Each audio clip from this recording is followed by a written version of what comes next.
देख रहे हैं डार्क फाइल्स। तो चलिए बढ़ते हैं आज की इस कहानी की ओर। रात के लगभग 2 बज रहे थे। पीयूष अपने दौर की सबसे डरावनी फिल्म राज को देखकर सिनेमा हॉल से बाहर की ओर जा रहा था। ये फिल्म उस दौर के सबसे खौफनाक फिल्मों में से एक थी। जो भी इस फिल्म को देखता था वो अंदर तक डर से कांप जाता था। इस फिल्म में ऐसे ऐसे डरावने सीन भी थे जिन्हें देखते हुए लोग बीच बीच में डर के मारे अपने आंखों पर हाथ रख लेते थे। उन्हीं लोगों में से एक था पीयूष, जो अपने 2 दोस्तों के साथ लगाई शर्त के कारण इस फिल्म को आज देखने आया था। बहादुरी दिखाने के चक्कर में उसने अपने दोस्तों से ये शर्त लगाई थी कि वो बिना एक पल डरे इस फिल्म को पूरा देख सकता है।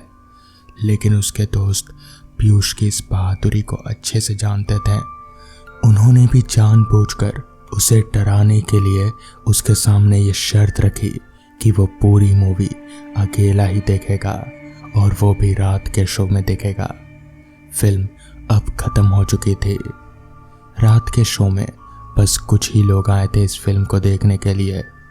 फिल्म के खत्म होते ही सारे लोग सिनेमा घर से बाहर निकल आए। पीयूष भी बाहर निकल आया।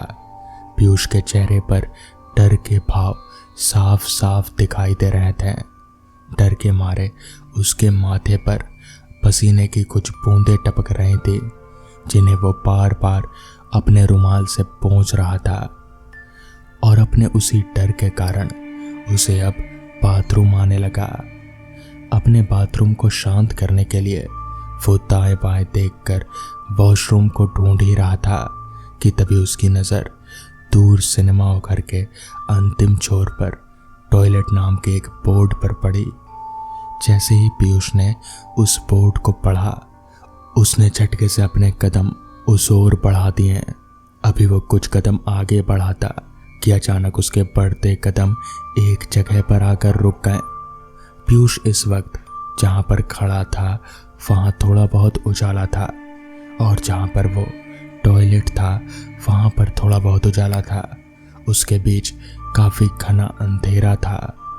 रात होने के कारण रास्ते के दोनों तरफ की दुकानें बंद हो चुकी थी, जिस वजह से बीच वाले रास्ते पर गुप्त अंधेरा छाया हुआ था। अंधेरे को देखकर उसके पैर आगे बढ़ने से झिझक रहे थे, लेकिन वो अब और ज़्यादा समय तक अपनी लघु शंका को नहीं रोक सकता था। इसलिए उसने अपने मोबाइल की टॉर्च ऑन की और हिम्मत करते हुए आगे बढ़ने लगा। पीयूष अंधेरे में आगे बढ़ते हुए बार बार अपनी टॉर्च आगे पीछे करके देख रहा था। सन्नाटे से भरे उस माहौल में उसके खुद के कदमों की आहट भी रह रहकर उसे डरा रही थी। उसने जल्दी जल्दी अपने कदम आगे बढ़ाए और उस अंधेरे को पार कर उजाले तक पहुंच गया, जहां पर बड़े अक्षरों में टॉयलेट लिखा हुआ था। वहां पहुंचकर ही उसे ऐसा लगा मानो उसके सीने से किसी ने बहुत बड़ा पत्थर हटा दिया हो। उसने एक लंबी सांस ली और जल्दी से वॉशरूम के अंदर घुस गया। वॉशरूम के अंदर 3 दरवाजे थे और उन तीनों दरवाज़ों के सामने 3 बड़े बड़े मिरर लगे हुए थे, और उन्हीं मिरर के नीचे 3 वॉश बेसिन लगे हुए थे।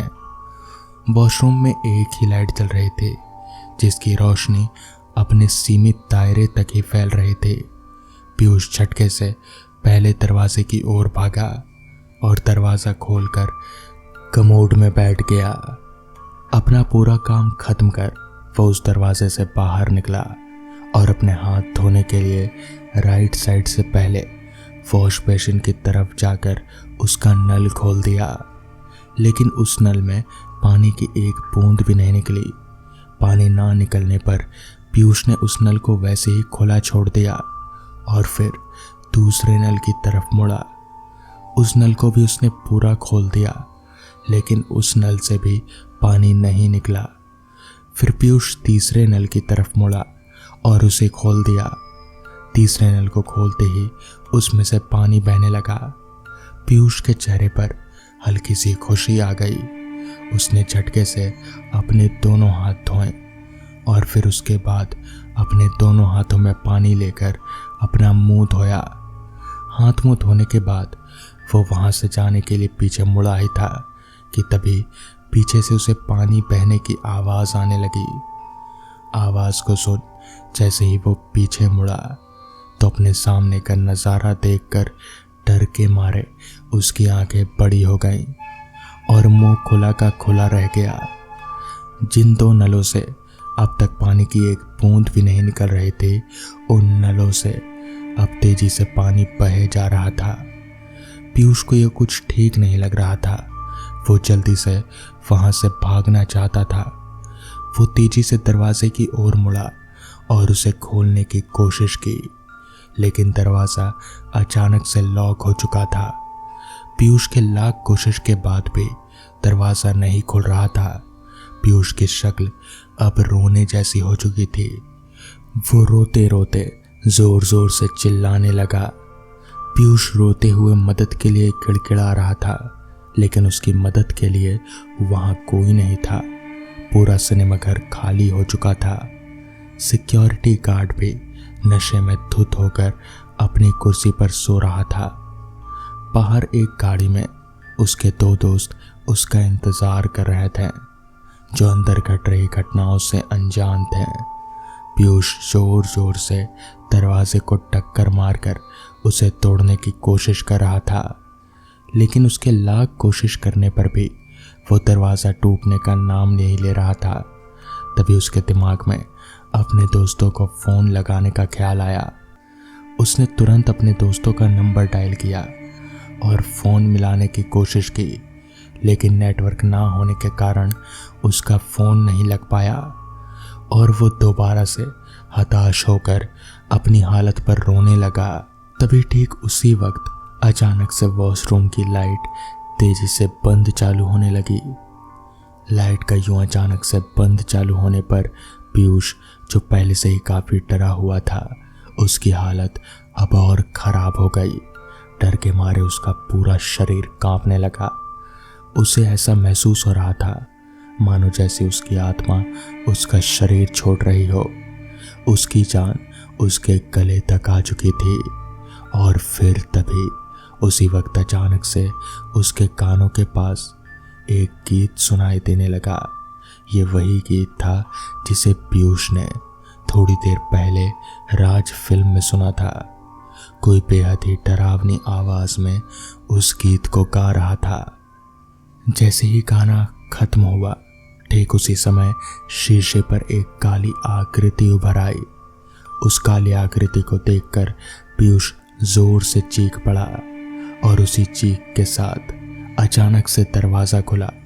उसके दोस्त शायद उसकी चीख सुनकर वहां तक पहुंच चुके थे। उन्होंने जल्दी से पीयूष को बाहर निकाला और फिर उसे कार में लेकर सीधे घर पहुंचे। उनके दोस्तों को उस बाथरूम में कुछ भी अजीब नहीं दिखा, मगर पीयूष को सब कुछ दिखा जो वो कभी नहीं देखना चाहता था। तो दोस्तों, ये थी आज की पहली कहानी। तो चलिए बढ़ते हैं आज की दूसरी कहानी की ओर। साल 1998 ये वो साल था जो आज भी मुझे अच्छे से याद है, या यूं कहें तो उस साल को मैं अपने जीते जी कभी नहीं भूल सकता। और आज भी जब मैं उस दिल दहला देने वाली घटना को याद करता हूं तो मेरी रूहें कांप जाती है। दरअसल हुआ कुछ यूं था कि पढ़ाई पूरी खत्म करने के बाद काफी दिनों तक मेरी कहीं नौकरी नहीं लगी। ऐसा बात नहीं था कि मैंने नौकरी नहीं तलाशी, काफी तलाशने के बावजूद भी कहीं नौकरी नहीं मिली।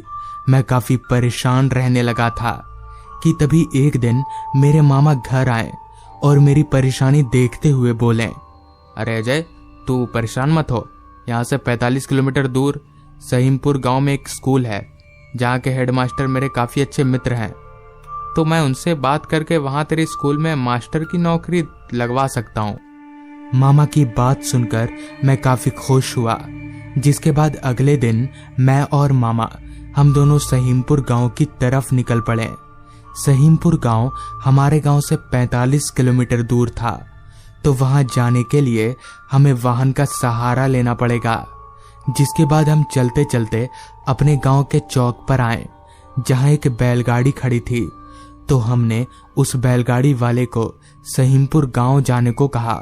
पहले तो वो बैलगाड़ी वाला सहीमपुर गांव जाने से मना कर रहा था, पर जब हमने उसे कुछ ज्यादा पैसों की बात कही तो वो जाने के लिए मान गया।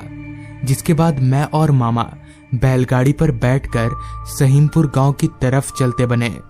सहीमपुर गांव जाने वाला रास्ता काफी खराब और कच्चा था, जिस कारण हमारी बैलगाड़ी काफी धीरे धीरे आगे बढ़ रही थी। ऊपर से जुलाई के महीने का मौसम, जिस कारण हमें काफी गर्मी का भी सामना करना पड़ रहा था। खैर, अभी हम आगे बढ़ ही रहे थे कि तभी मामा ने कहा, अजय, सहीमपुर गांव पहुंचते पहुंचते रात हो जाएगी, क्योंकि बैलगाड़ी काफी धीरे चल रही है। मामा की बात सुनकर मैंने कहा, मगर मामा, रात को हम वहां रहेंगे कहाँ? तो मेरी इस बात को सुनकर मामा जी भी चिंता में पड़ गए और कुछ देर सोचने के बाद बोले, किसी से मदद मांग लेंगे, या फिर मेरा वो दोस्त है ना स्कूल का हेडमास्टर, उसी के घर रह लेंगे। खैर, जो भी हो, वक्त हो रहा था दोपहर के 3 बजे का, और अभी भी हमने आधा सफर भी तय नहीं किया था। इस अनुमान से हम रात के 9 या 10 बजे सहीमपुर गांव पहुंचेंगे, और ठीक वैसा ही हुआ। रात के 9:30 बजे हमारी बैलगाड़ी सहीमपुर के चौक पर रुकी, तो वहां का माहौल एकदम सुनसान और घुप अंधेरे में डूबा हुआ था। दूर दूर तक हमें इंसान तो दूर, एक जानवर तलक भी दिखाई नहीं पड़ रहा था। ऊपर से सहीमपुर गांव का मौसम भी काफी ठंडा था। मगर ऐसा कैसे हो सकता है? जुलाई के महीने में इतना ठंडा मौसम, ये तो मुमकिन ही नहीं है। खैर, हम बैलगाड़ी से नीचे उतरे और उस बैलगाड़ी वाले को भाड़ा देने लगे। इस पर उस बैलगाड़ी वाले ने कहा, देखिए बाबू साहब, ये छलावों का गांव है, यहाँ पर माया तांत्रिकों का काफी आतंक है, तो थोड़ा बचकर रहिएगा। उस बैलगाड़ी वाले की बात सुनकर मैं थोड़ा मुस्कुराया और फिर उससे कहा, अरे भैया, आप क्या बोल रहे हैं? मैं इन सब बातों पर विश्वास ही नहीं करता। अभी मैं आगे बोलने ही वाला था कि तभी मामा पीछे से मेरे कंधे पर हाथ रखकर मुझे रोक दिए। जिसके बाद वो बैलगाड़ी वाला भी अपनी बैलगाड़ी लेकर वहां से चलता बना।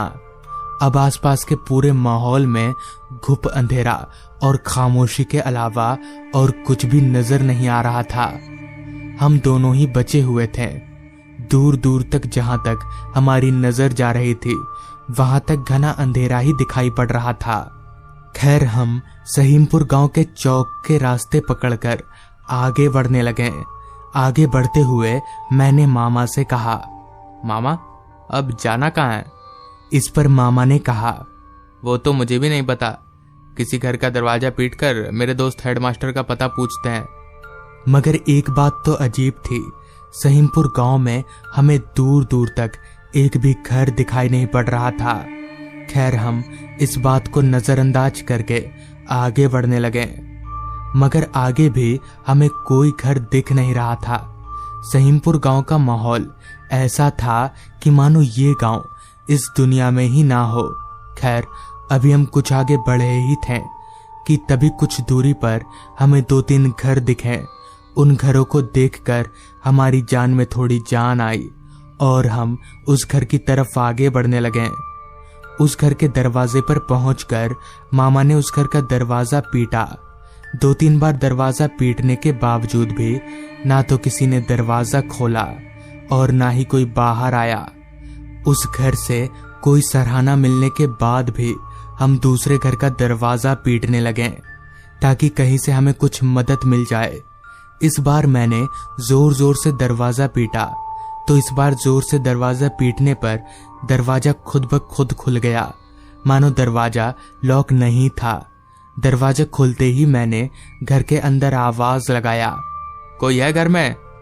मेरे काफी आवाज लगाने के बावजूद भी कोई बाहर नहीं आया, मानो उस घर पर कोई था ही नहीं।